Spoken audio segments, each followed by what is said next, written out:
Today marks 2 years since Taliban fighters entered the capital of Afghanistan, Kabul, and the chaos surrounding President Biden's withdrawal is just epic.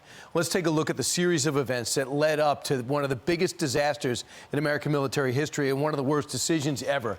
Remember, it was Donald Trump who signed a decision, the Doha Agreement, that said on a conditions base, we'll be out of that country by May 1st, 2021. He lost the election. President Biden overturns every one of the decisions that Donald Trump made. But this one, he says, I got to stick with this. My hands are tied.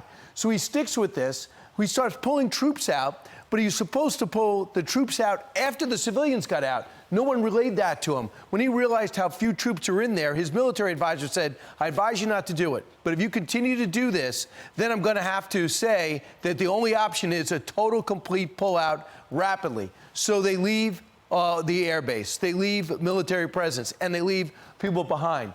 You see Taliban taking over Kabul? When the Taliban did, they asked us before we went in, do you want us to take the Kabul, or do you want to go in first and get your people out? And we said we only want the airport. And guess who provided the security for the airport? The Taliban.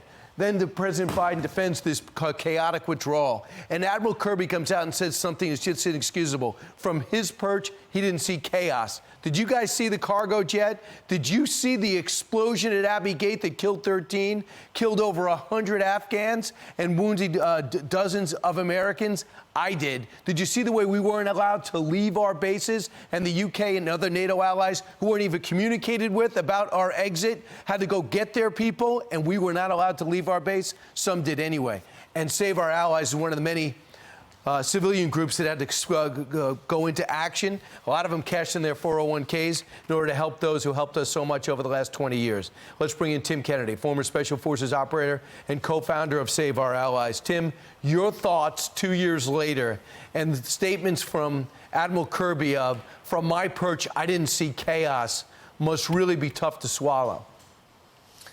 Yeah, I mean, that hits deep. You know, that goes straight to the core. The things that we're seeing now, videos that are coming out from 82nd Airborne and Marine soldiers that were on the ground, those amazing uniformed men and women that were protecting everyone trying to get out, they're the real heroes of this whole entire story. But now we're starting to see these videos coming out, and it is so heartbreaking to see the anguish and the pain and the agony of what it really looked like on the ground. I mean, it was absolute chaos and mayhem. So books written now about how we knew this terror attack was coming, and that maybe snipers had them in their sights. We're looking to confirm that. And they weren't given command to pull the trigger, and we know the results of that. How often do you think about Abbey Gate and how preventable that seems to have been? Yeah, preventable's an odd word. On the ground there that night, the things that our men and women had to do to try and save people's lives is truly heroic. There's no preventable way when you look at how chaotic that whole entire situation was. But when you're hearing testimony about, man, I had this guy in my sights, I knew that this was going to be the bomber, the suicide bomber, and then seeing how many lives were lost unnecessarily. All of that could have been avoided with proper strategic approach for a withdrawal. And that is the thing that, looking back, look at the AARs, the after action reviews for the Department of State,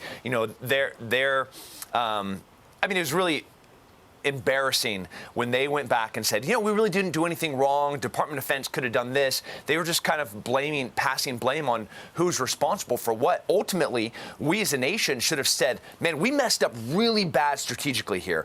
We have done this previously in history. We're never gonna do this again, but we still haven't done that. There's no ownership of responsibility. There's no leadership. But what there is still fallout. Veterans all over this amazing nation, their hearts are being torn out every single day, learning more and more and more, listening to Kirby stand up there and say, I didn't see anguish, I didn't see chaos, I didn't see agony. We saw people falling from planes. We saw women throwing babies over concertina wire. That's what we know happened. So it's so disingenuous and insulting to get up there and then insult all the men and women. 20 years at war we were in Afghanistan, 20 years.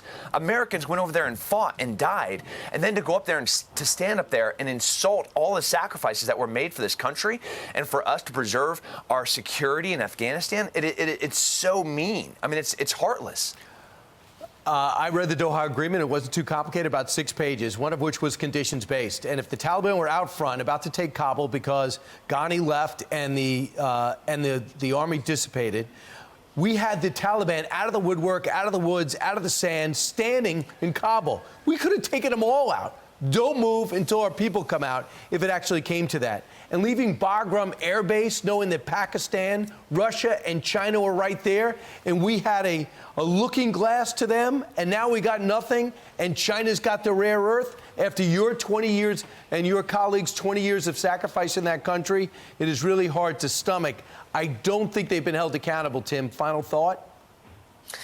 Yeah, it's a hard pill to swallow. Wanting to end positive is, there are so many amazing people trying to do so much, from Save Our Allies to the Independence Fund. All the pain that was caused from Afghanistan is now just so much worse. It's just compounded. It's a festering wound until we address the issues of what happened, not just during the withdrawal, but after 20 years of failed policy there. The Doha Agreement was condition-based. If you do this, this, and this, we'll leave. They didn't do any of those things, so we didn't have to leave. There was no preponderance or onus on us to actually leave, and we definitely didn't have to give strategic land so then the Taliban could tell us where and when we could move. That was just insane. It is. How many people do you think are left of our allies, people that we should be getting out? How many are left? Thousands. I mean, we still have safe houses that we're trying to keep people in and out of. There's still thousands of special operations commandos that are trying to find ways out. It is dire. It is heartbreaking, and we have to do something. A generation of women, especially, had a chance to read, write, and hold office, and have jobs and have businesses. They had a taste of the real world, and now they're back to the ancient world. Tim Kennedy, thanks. And Save Our Allies, if people want to help you out and finance it, where do we go? Yeah, saveourallies.org.